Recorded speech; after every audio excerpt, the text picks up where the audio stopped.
Welcome back, Gentlemen Sports, ang sports ng mga magino. Ano po ba ang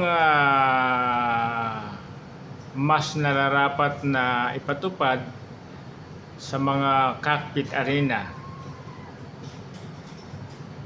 Traditional betting na may Kristo o machine betting na may teller? Ang traditional betting,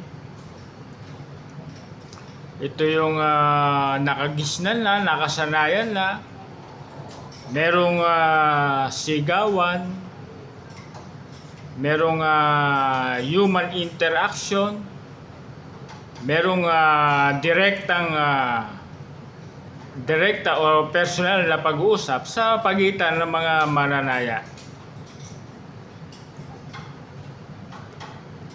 Ang disadvantage ng traditional betting, merong mga mananaya na pumupusta pero wala namang pera. Ito yung mga tinatawag na iktad o takas. Ang isa pang disadvantage ng traditional betting, meron ng bayad ng entrance. May bayad na ang pinto. Sa kabilang banda naman, yung makabagong sistema na tinatawag, yung machine betting, ito ay ino-operate ng teller sa pamamagitan ng electronic system. Kapag tumaya ka, bibigyan ka ng resibo ng teller. Kapag nanalo ka, sigurado naman na meron kang payout. Ang disadvantage nga lang ng machine betting, yung panalo mo, may bawas na value added tax o VAT. Depende kung gaano kalaki yung taya mo. Merong iba bumabawas ng 10%, 11%. Gayunpaman, maging traditional betting yan o machine betting, meron pa rin yan na tinatawag na financial risk.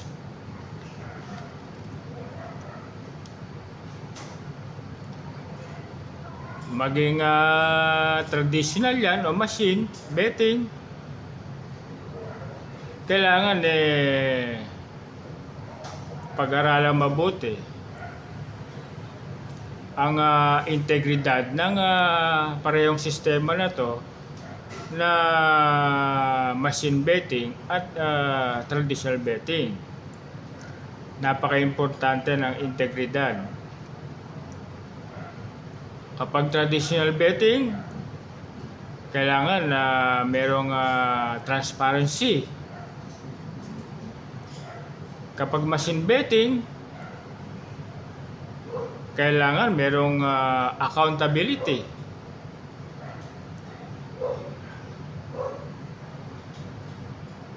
Ano man ang maging sistema ng klase ng betting na gagawin ng isang cockpit arena, kailangan merong batas, merong patakaran, at kailangan na properly monitored. Kailangan may procedure. Kailangan merong security para sa mga mananaya. Merong mga cockpit arena na nagpapatupad ng parehong sistema. Katulad ng Manila Arena, ang sistemang ipinapatupad nila ay pinagsabay nila ang traditional betting at machine betting. Sa Mandaluyong Cockpit Arena, ganun din, machine betting, pero kapag merong big event, meron derby, sigawan all the way sila sa Mandaluyong. Sa Roligon, ganun din. Pinagsabay yung parehong sistema. Traditional at machine betting. Kayo po, ano po ang pananaw nyo po? Ano po ba ang mas makakabuti sa nakakarami?